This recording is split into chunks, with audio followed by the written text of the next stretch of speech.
Welcome back to the Vacuum, the intergalactic logic center where an incalculable amount of sex happens. Yeah, you can't make a censorship pun using the name Sensorites. Jay Axie already made that joke a couple of years back. Fair enough. Then this story is bad because of its anti-imperialist messaging. I don't know why people are trying to cancel empires. Didn't we used to love empires? Just look at Star Wars.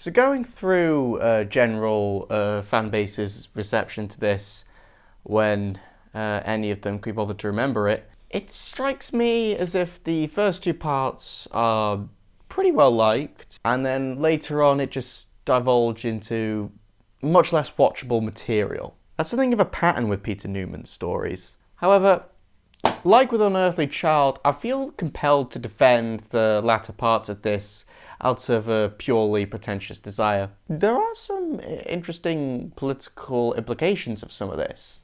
The society is depicted as a seemingly utopian caste system, even though social stigma is completely gone, but everyone is purely defined by their role. This is why I think the costumes not being easy to tell apart actually plays in the episode's favour. All the Sensorites' identities are literally reduced to the sashes they wear. So taking the guise of one really is that simple in a society that focuses solely on what people's occupations are. It's a deeply flawed system that someone like the administrator is very capable of exploiting. Sensorites are also pretty well performed, especially having to work in costumes like those. The administrator's a very familiar evil, like he just comes out with rhetoric, he's coming up with conspiracy theories that he has nothing to base them on. He shuts down any evidence that opposes his own worldview. And really all of it is just a blatant guise for his own power. Unfortunately, again, Jack Graham has pointed out some of the unfortunate stereotypes that make it into the conceptualization of the Sensorites here. And it is a bit weird that the administrator didn't think of this plan himself. It's brought up by the humans. So we're left with a story where a bunch of white Europeans tell these aliens what's wrong with their society. So I'm left wondering, why is this story not talked about at least slightly more? Like, the Silurians gets touted all the time as the point in Doctor Who where we first had, like, good aliens. Why isn't this argued as the progenitor of all that? Well, partly it's just the dynamicism of the presentation.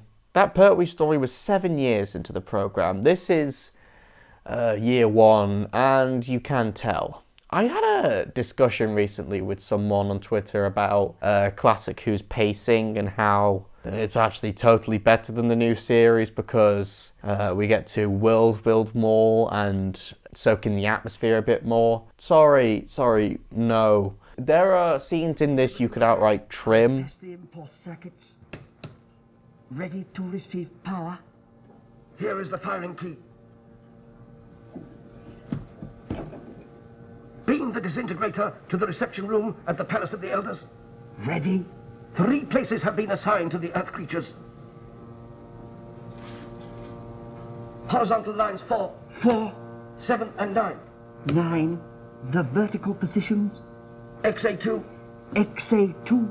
XB3. XB3 and the last. The administrator is outed as the villain fairly early on, and so the plot is just him trying to kill the humans like over and over again, and you could have just done, I don't know, 1 or 2 of them and we would have gotten the point. There's a monster at the end of episode 4 that seems to just exist to make the story go on another loop and mean they have to come back to the aqueduct later. And even with all this extra time, the administrator with off-screen. The story also doesn't make great use of its guest cast, like especially after John is cured, they've got no need for Carol and Maitland and the others.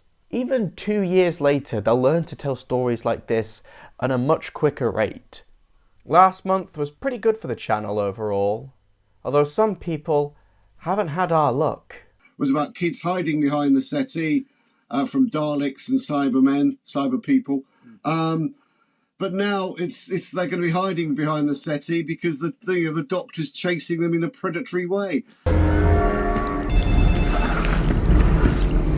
After all, we all know the scariest Doctor Who villains. It goes Empty Child, Weeping Angels, Midnight Entity, Lesbians.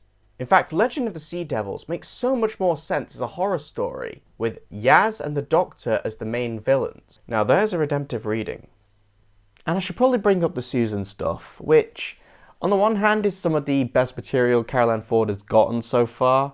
Every adult in the room is just dismissing it outright, but I do think we're meant to be siding with Susan in these matters. Like, Hartnell's Doctor is really suited this story because that grouchy, barking tendency of him, especially early on, is painted as a real source of conflict for the story, and something when not kept in check can have problems for the Sensorites. Just take this scene. Are we really sure 13 is meant to be Dr. Karen? But for all the potential this shows of Susan, I know going forward that they're just not going to do much more with her. And so it is just a bit of a shame. And he had Daleks and persons. Sorry, what was that? From Daleks and Cybermen, CyberPeople. Yeah, just run that by me again. CyberPeople. Did you just give one of the iconic Doctor Who monsters a more PC name? Are you trying to turn cyberspace into an inclusive space? I just can't. Inclusive cyberspace. Fuck! Alright. Desperate times call for drastic measures. Fellow fans, we must side with that heathen Mr. TARDIS.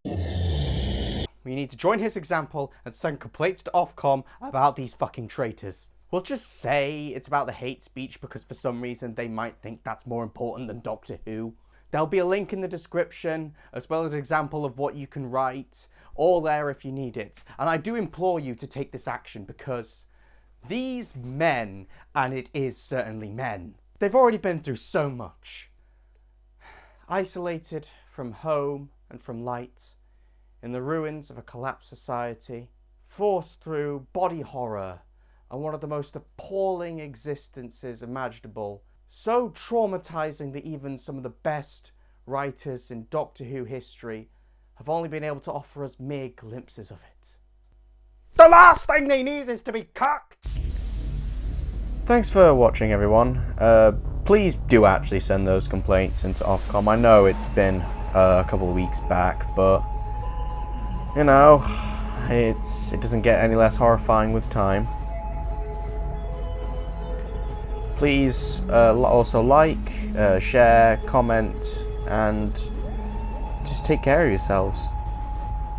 Oh, and subscribe. That would also help as well. Subscribe and take care of yourself in that order.